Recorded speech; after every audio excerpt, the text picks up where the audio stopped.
Imagine sitting at a reception desk for 3 years, being treated like you're invisible, while your boss brags about her genius-level strategic thinking to everyone who'll listen. Now imagine that same boss discovering that the woman she's been asking to fetch her coffee has a doctorate from MIT in applied mathematics and has published research that revolutionized predictive modeling in biotech. That's exactly what happened to me, and the fallout was more spectacular than anything I could have predicted with my algorithms. I'd love to know which corner of the globe you're watching from. And if this story speaks to you, make sure to subscribe. Tomorrow's video is one you absolutely can't miss. The email arrived in my personal inbox at 11:47 p.m. on a Thursday, sent from Dr. Rebecca Hartwell's corporate account to what she thought was just the executive search firm. The subject line read, "Confidential Executive Assistant Replacement Strategy." I almost deleted it, thinking it was spam, until I saw my own name in the preview text. I'd been working as the executive assistant to the chief strategy officer at Meridian Biosolutions for 3 years. 3 long years of scheduling meetings, ordering catering, and pretending not to hear when Rebecca and her senior staff discussed me like I was office furniture. "The secretary can handle that," she'd say, "or just have what surname take care of the logistics." My name was literally on a placard on my desk, but Rebecca had never bothered to learn it properly. The email chain was extensive, dating back 2 weeks. Rebecca was planning to replace me with someone she called more executive-level appropriate. Apparently, I didn't project the right image for a company that was positioning itself for a major pharmaceutical partnership. The search firm had sent over profiles of candidates with MBA degrees from prestigious schools, people who could, quote, contribute to strategic conversations instead of just sitting there taking notes. What made my stomach drop wasn't just the dismissal, it was the casual cruelty in Rebecca's language. She described me as perfectly adequate for basic administrative tasks, but lacking the intellectual capacity for anything beyond scheduling. She wrote that I was clearly overwhelmed when asked to prepare research summaries, and that my limited educational background made me unsuitable for the evolving needs of her department. The irony was devastating. For 3 years, I'd been listening to Rebecca butcher presentations about biostatistical modeling, watching her fumble through regulatory compliance discussions, and biting my tongue when she made fundamental errors in her strategic projections. I'd written most of her brilliant quarterly reports, though she always claimed credit for the insights. I'd corrected her math more times than I could count, always diplomatically, always quietly, always making her look good. But to Rebecca, I was just Emma Martinez, the secretary who answered phones and kept her calendar organized. She had no idea that Emma Martinez had spent 7 years at MIT earning a Ph.D. in applied mathematics, with a focus on stochastic processes and biomedical modeling. She didn't know that I'd published 14 peer-reviewed papers before I was 30, or that my dissertation on predictive modeling for drug efficacy had been cited over 400 times. She certainly didn't know that I'd taken this administrative job 3 years ago, because I was burned out from academia and needed time to figure out my next move. The email thread revealed her timeline: 2 weeks to find a replacement, 1 week for transition, then a polite but firm dismissal. She'd already scheduled the conversation for the following Tuesday, planning to frame it as a mutual decision about my, quote, opportunities elsewhere. I printed the entire email chain and sat in my kitchen until sunrise, reading through her dismissive comments about my intelligence, my background, my capabilities. By morning, something had crystallized in my mind. Not anger exactly, but a calm, mathematical certainty about what was going to happen next. The following Tuesday arrived with the predictability of a differential equation. Rebecca called me into her office at exactly 3:15 p.m., right after her standing meeting with the pharmaceutical partnership team. Her corner office overlooked the Charles River, all glass and chrome, and carefully positioned awards that reminded visitors of her Harvard MBA and her rise through the corporate ranks. "Emma, please sit down," she said, gesturing to the chair across from her massive desk. She had a folder prepared, always organized, always in control. "I wanted to talk with you about your professional development here at Meridian." Quote, I'd learned over 3 years to read Rebecca's expressions, and today she wore her difficult conversation face. Slightly sympathetic, but ultimately dismissive, like she was explaining something complex to a child. The pharmaceutical industry is evolving rapidly, she continued, opening her folder and consulting her notes. Strategic partnerships require a different level of administrative support than we've traditionally maintained. I've been thinking about your future here, and I believe it might be time for you to explore opportunities that better match your skill set. She used the same tone she employed when explaining why we couldn't afford to send me to professional development conferences. Patient but condescending, as if my limited understanding required smaller words and simpler concepts. I understand, I said quietly, the same way I'd responded to countless other dismissive conversations over the years. I want you to know this isn't about performance, Rebecca added, her voice taking on that false warmth executives used when delivering bad news. You've been perfectly adequate in your role. It's just that the company is moving in a direction that requires someone with a more sophisticated educational background. Someone who can contribute to strategic discussions rather than just managing logistics. The word adequate hung in the air like a mathematical proof of my perceived limitations. I thought about the research summary I'd prepared for her last week about clinical trial methodologies, how she'd presented my analysis to the board as her own insight. I thought about the statistical errors I'd caught in the pharmaceutical partnership proposal, corrections that probably saved Meridian from a disastrous deal. When would you like me to transition out? I asked, maintaining the same professional demeanor I'd cultivated for 3 years. End of next week would be ideal, Rebecca said, clearly relieved that I wasn't arguing or becoming emotional. HR will handle the details, of course, and I'm happy to provide a positive reference for administrative positions elsewhere. I nodded and thanked her for the opportunity, just as I'd been trained to do. Professional, grateful, quietly invisible. I cleaned out my desk Friday afternoon while Rebecca was in back-to-back meetings, packing my few personal items into a small cardboard box. A coffee mug from my graduate school days, a mechanical pencil set I'd received for defending my dissertation, a small framed photo of my parents at my MIT graduation. Nobody asked questions. The other administrative staff offered sympathetic smiles and promised to keep in touch, but everyone understood the reality. Executive assistants were replaceable. I walked out through the lobby, past the reception desk where I'd spent 3 years being professionally invisible, and into the parking garage where my car waited. But as I loaded my box into the trunk, I wasn't thinking about the dismissal or the casual cruelty of Rebecca's assessment. I was thinking about the email I'd sent that morning to Dr. Patricia Chen at the FDA's Center for Drug Evaluation and Research. Patricia had been my dissertation advisor at MIT, and she'd been trying to recruit me for a consulting position for 2 years. I'd finally accepted, effective immediately. Rebecca thought she was getting rid of an inconvenient administrative burden. What she'd actually done was eliminate the one person who had been quietly preventing Meridian from making catastrophic regulatory mistakes. What Rebecca Hartwell didn't understand about her perfectly adequate secretary was that I hadn't stumbled into biotech administration by accident. I'd chosen Meridian Biosolutions very deliberately 3 years earlier, because their computational modeling department was doing groundbreaking work in predictive pharmacology, work that built directly on my doctoral research.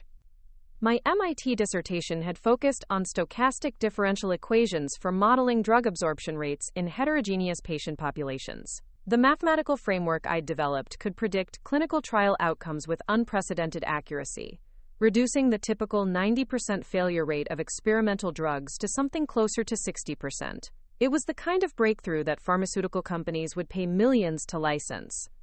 But academia had burned me out. 7 years of 18-hour days, grant applications, and publish or perish pressure had left me exhausted and questioning whether I wanted to spend my life buried in research labs. When I saw the executive assistant position at Meridian, I thought it might be perfect. A chance to stay connected to biotech while figuring out my next move, without the crushing pressure of academic deadlines. I'd planned to stay 6 months, maybe a year. Instead, I'd spent 3 years watching Meridian's strategic decisions from the inside, quietly horrified by how often they got the math wrong. Their predictive models were based on outdated statistical methods that consistently overestimated success probabilities for clinical trials. Their regulatory submissions contained fundamental errors in biostatistical analysis that somehow kept slipping past their review teams. For 3 years, I'd been quietly fixing these problems. When Rebecca asked me to proofread research summaries, I was actually recalculating their statistical significance tests and correcting their confidence intervals. When she had me organize clinical trial data, I was identifying outliers and correcting for sampling biases that their biostatisticians had missed. When she asked me to format regulatory submissions, I was rewriting their mathematical justifications to comply with FDA guidelines. I'd done all of this invisibly, the way executive assistants were supposed to work behind the scenes, making their bosses look competent without taking credit. Rebecca genuinely believed she was brilliant at biostatistical analysis because I'd been ghostwriting her insights for 3 years. The regulatory landscape was about to change dramatically. The FDA was implementing new guidelines for computational modeling and drug approval processes, guidelines based partly on research I'd published during my graduate work. I'd seen the preliminary requirements 6 months ago and had been quietly ensuring that Meridian's methodologies would comply. But I'd never bothered to explain the deeper implications to Rebecca because she'd never asked, and I'd learned not to volunteer information that might challenge her expertise. Now, with the new FDA guidelines set to take effect in 6 weeks, Meridian was about to discover that their entire statistical modeling framework was obsolete. Their current clinical trials would need to be restructured, their regulatory submissions would need to be completely rewritten, and their predictive algorithms would need to be rebuilt from the ground up. The person who could navigate this transition was Dr. Emma Martinez, MIT Ph.D. in applied mathematics, published expert in biomedical modeling, and former research collaborator with the FDA team that had written the new guidelines. But Rebecca had just fired the secretary, never realizing they were the same person. A lot of love and effort went into bringing this story to life. If you're enjoying it, we'd be so grateful if you'd subscribe to our channel.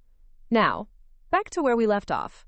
I spent my last weekend as a Meridian employee reviewing the pharmaceutical partnership deal that Rebecca was so excited about. The contract was worth $200 million over 5 years, contingent on Meridian's ability to provide accurate predictive modeling for clinical trial design.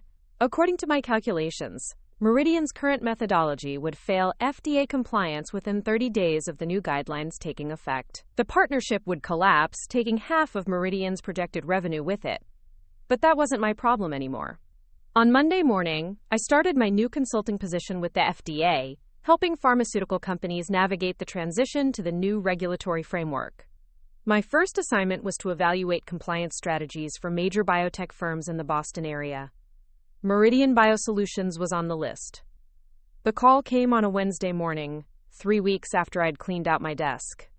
I was in my home office, reviewing clinical trial protocols for a pharmaceutical company in California, when my phone buzzed with Rebecca's number. I let it go to voicemail. Curious, but not urgent. Emma, hi. This is Rebecca Hartwell from Meridian. I hope you're doing well in your new position. I was hoping you might be able to help us with a small issue. Could you call me back when you have a moment? Thanks. I deleted the message without calling back. 2 hours later, she called again. Emma, I really need to speak with you. It's somewhat urgent. Please call me back as soon as possible. The third call came at 6:30 p.m., long after normal business hours. Emma, I know this is unusual, but we're dealing with a regulatory situation that requires some specialized knowledge. I remember you were always very detail-oriented with our compliance documents. Could you possibly come in tomorrow? We'd be happy to pay consulting fees. I finally called her back Thursday morning. Rebecca, I got your messages. What's going on? Oh, Emma, thank God. Her voice carried a relief I'd never heard before. We've run into some complications with the FDA requirements for our pharmaceutical partnership. The new guidelines are apparently much more complex than we anticipated, and our biostatistics team is having trouble with the mathematical specifications. I waited, saying nothing. I know this is asking a lot, she continued, but you were always so good with the technical details. I was wondering if you might be available to help us navigate the compliance requirements. Temporarily, of course. We could arrange a contractor rate. What kind of complications? I asked. Well, the FDA is requiring a complete overhaul of our predictive modeling methodology. Something about stochastic processes and advanced biostatistical frameworks. Our team is saying it could take months to understand the new requirements, and we need to be compliant within 3 weeks or we'll lose the partnership deal. I almost laughed. 3 weeks to rebuild their entire mathematical foundation from scratch, when they didn't understand the fundamental principles involved. It was like asking someone to perform brain surgery after watching a medical drama. Have you considered hiring a biostatistical consultant? I suggested. Someone with advanced training in computational modeling? We've reached out to several firms, but they're all saying the timeline is impossible. The consultants we've spoken with say the mathematical framework is too complex to implement quickly. One of them mentioned that we'd need someone who was familiar with the specific research that influenced the new FDA guidelines. Of course they would. The new guidelines were based largely on methodologies I'd developed during my dissertation research. Finding someone who understood the mathematical foundations well enough to implement them quickly would be nearly impossible, unless you happen to know the person who'd invented them. I'm not sure how much help I could be, I said carefully. I don't have advanced training in biostatistics. But you always seem to understand our research summaries so well, Rebecca said, and you caught those errors in our statistical analyses last year. I thought maybe you'd picked up enough knowledge to help us through the transition. Those errors she was referring to had been fundamental mistakes in hypothesis testing that would have invalidated their entire clinical trial. I'd spent a weekend rewriting their statistical methodology to correct for multiple comparison problems and selection bias. But to Rebecca, it had just been proofreading. I appreciate the confidence, I said, but this sounds like something that requires doctoral-level expertise in mathematical modeling. You really need a specialist.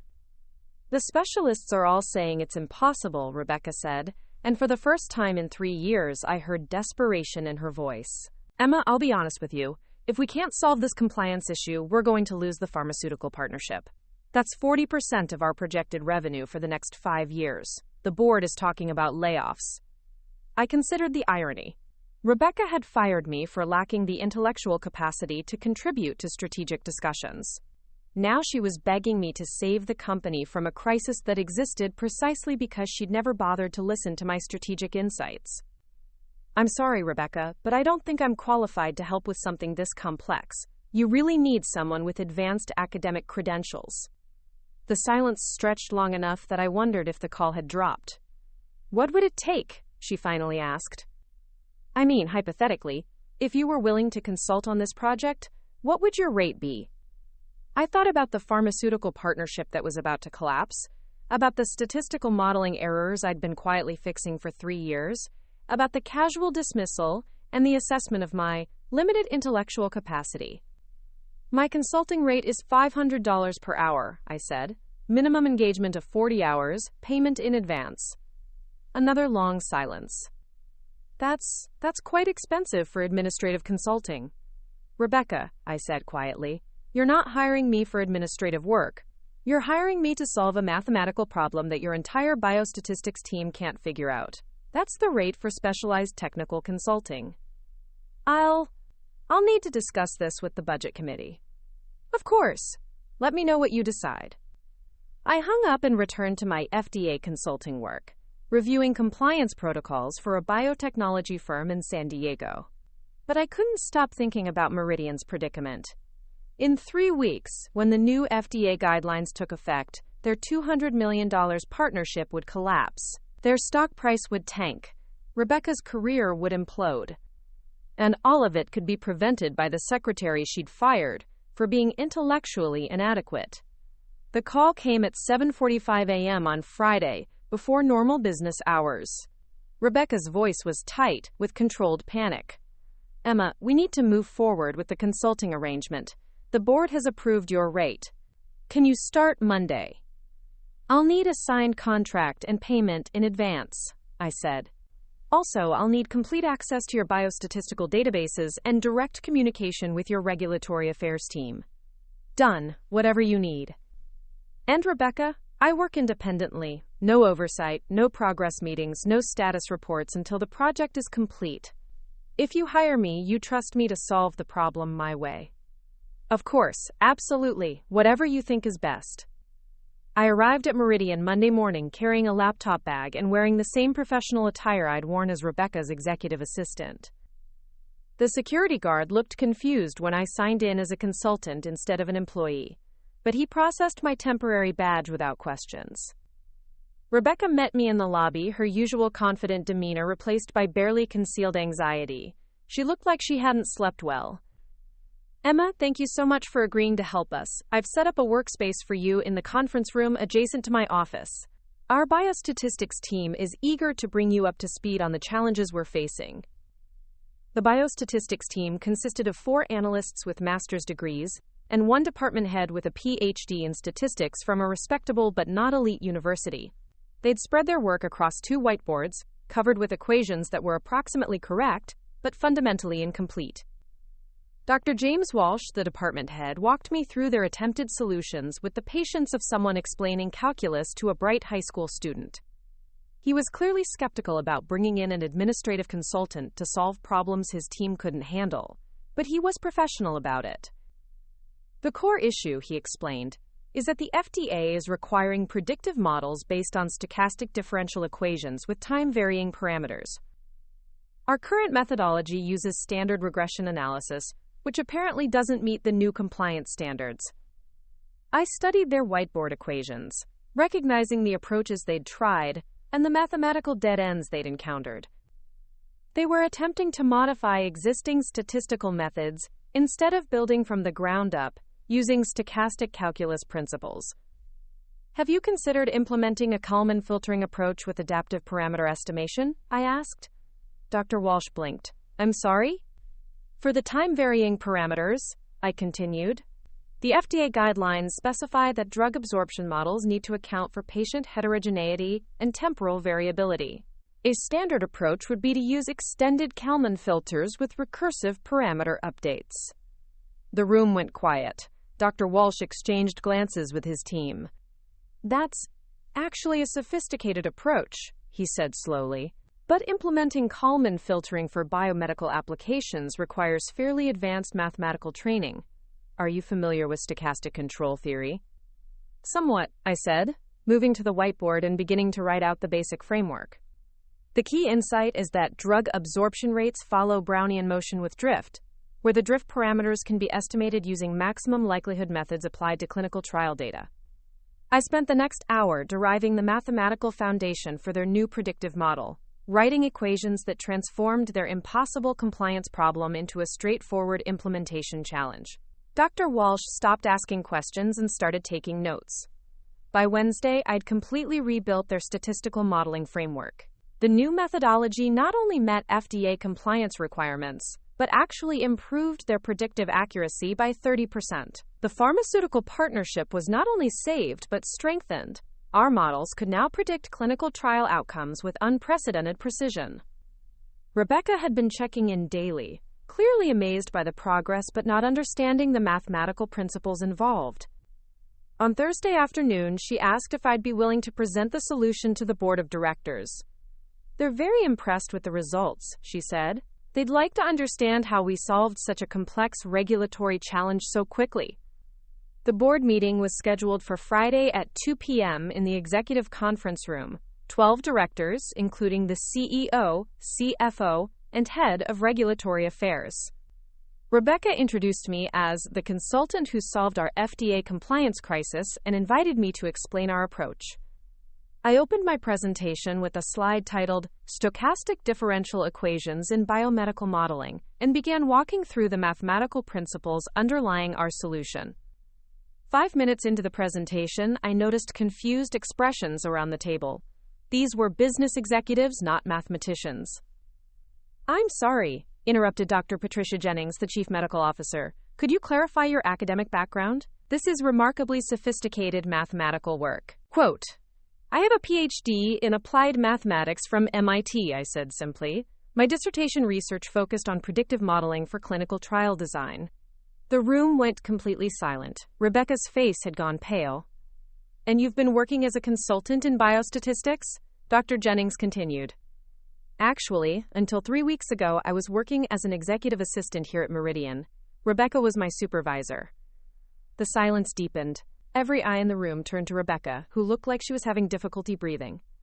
"I'm sorry," said CEO Michael Thompson, his voice carefully controlled. "Are you saying that our executive assistant has a doctorate from MIT and has been solving our regulatory compliance problems?" Dr. Martinez has been extremely helpful with our technical documentation over the years, Rebecca said weakly.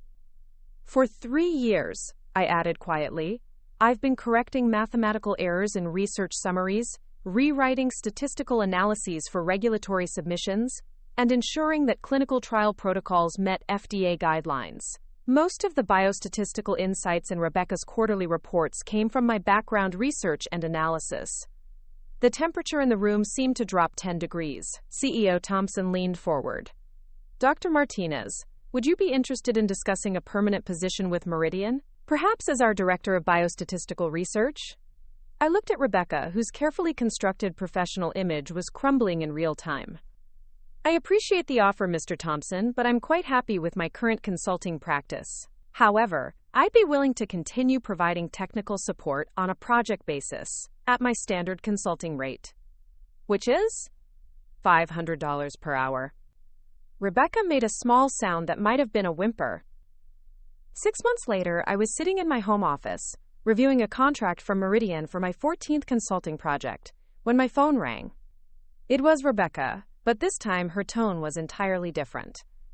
Dr. Martinez, I hope I'm not interrupting your work. I wanted to discuss the clinical trial optimization project we talked about last week. Dr. Martinez, not Emma. The shift in how she addressed me said everything about how our relationship had evolved. Of course, Rebecca. I've reviewed the preliminary data, and I think we can improve their predictive accuracy by about 25% using modified ensemble methods. That would be tremendous. The pharmaceutical partners are extremely impressed with your work. They're saying our predictive models are the most accurate they've seen in the industry. It was true. Word had spread quickly through the biotech community about Meridian's breakthrough in clinical trial modeling. Other companies were reaching out, wanting to license our methodologies or hire me for similar consulting projects. My calendar was booked 3 months in advance. I'll send over a project proposal this afternoon, I said. The timeline looks like about 6 weeks for full implementation. Perfect. And Dr. Martinez? The board has asked me to extend another offer for a permanent position. Director level. Complete autonomy over your research agenda. Budget for a team of Ph.D. researchers. They're prepared to be very competitive with compensation. I'd been expecting this conversation for months. Meridian's success with their new predictive modeling capabilities had attracted attention from major pharmaceutical companies. Their stock price had tripled. The board wanted to ensure they retained access to the mathematical expertise that had transformed their business. I appreciate the confidence, Rebecca, but I'm very happy with consulting. It allows me to work on diverse problems across the industry instead of focusing on just one company's projects. I understand completely. But if you ever change your mind, the offer stands. And I want you to know how much I appreciate your patience with our learning curve. I realize now that I didn't fully understand your qualifications when we first worked together. This was as close to an apology as Rebecca was capable of offering. She couldn't directly acknowledge the 3 years of dismissive treatment or the casual assessment of my intellectual limitations, but she could express appreciation for my patience. Thank you, Rebecca. I've enjoyed working with Meridian's team. Dr. Walsh and his biostatistics group have been very receptive to new methodologies. Dr. Walsh had indeed been receptive, particularly after realizing that I was the author of several papers he'd cited in his own research. He'd started including me in strategic planning discussions and had recommended my consulting services to colleagues at other companies. Actually, there's something else I wanted to mention, Rebecca continued. The American Biostatistics Association has asked if you'd be willing to present your work at their annual conference. They're particularly interested in your approach to regulatory compliance modeling. The presentation would be listed under Meridian's research initiatives, of course. Of course. Meridian's research initiatives, led by their brilliant chief strategy officer who had pioneered breakthrough approaches to clinical trial modeling. The same woman who had assessed my intellectual capacity as limited and my educational background as inadequate. I'd be happy to present the work, I said, but I'll need the presentation to accurately reflect the mathematical contributions and their sources, full academic attribution. Absolutely. Whatever you think is appropriate. What I thought was appropriate was a presentation titled From Administrative Support to Strategic Innovation, recognizing hidden expertise in biotech organizations. But I settled for something more diplomatic. After I hung up, I returned to the project I'd been working on, a consulting contract with the FDA, to help develop new guidelines for artificial intelligence applications in drug discovery. It was exactly the kind of work I'd hoped to do when I'd finished my Ph.D. 7 years earlier, before academic burnout had driven me to seek a temporary administrative position at a small biotech company. The irony wasn't lost on me. Rebecca had fired me for lacking the intellectual capacity to contribute to strategic discussions. Now she was booking me at $500 per hour to lead strategic discussions about the future of biostatistical modeling. The secretary she'd dismissed as perfectly adequate was now the most sought-after consultant in computational biostatistics. But the real satisfaction wasn't financial or professional. It was walking into Meridian's offices as Dr. Emma Martinez, having conversations with executives who treated my opinions as expert insights, and working on projects that leveraged my actual capabilities instead of hiding them. 3 weeks later, I received an email from Dr. Patricia Chen at the FDA, my former dissertation advisor who had recruited me for regulatory consulting work. Emma, I've been hearing remarkable things about your work with Meridian Biosolutions. Their predictive modeling capabilities have become the industry gold standard. I have a proposition for you. We're establishing a new research initiative on computational approaches to drug approval processes. Would you be interested in serving as the principal investigator?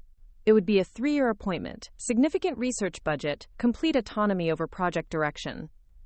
I stared at the email for a long time, thinking about the trajectory from administrative assistant to principal investigator at the FDA.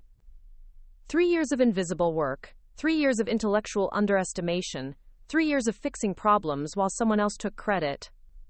Now I had a choice between returning to the academic research I'd originally trained for, or continuing to build my consulting practice in an industry that had finally learned to recognize my expertise. I opened a new message and began typing my response. Dr. Chen, thank you for the opportunity. I'm very interested in discussing the principal investigator position. However, I'd like to propose a hybrid arrangement, part-time research leadership with the flexibility to continue consulting work. I've found that industry partnerships provide valuable real-world validation for academic research. It was the best of both worlds, cutting-edge research with practical applications, recognition for my expertise, and the independence that came from being irreplaceable rather than invisible. When Rebecca Hartwell had fired me for lacking intellectual capacity, she'd thought she was eliminating an administrative burden. Instead, she'd created the circumstances that allowed me to finally use my abilities at their full potential. Sometimes the best revenge isn't revenge at all. It's becoming so undeniably valuable that the people who dismissed you have no choice but to recognize your worth and pay premium rates for access to the expertise they once considered worthless. The secretary was gone. Dr. Emma Martinez was just getting started. Looking for more? We've got 2 amazing stories ready for you right on screen. If this one touched you, these are absolutely worth your time. Click to watch them now. And hey, subscribe and hit that bell to never miss our latest uploads.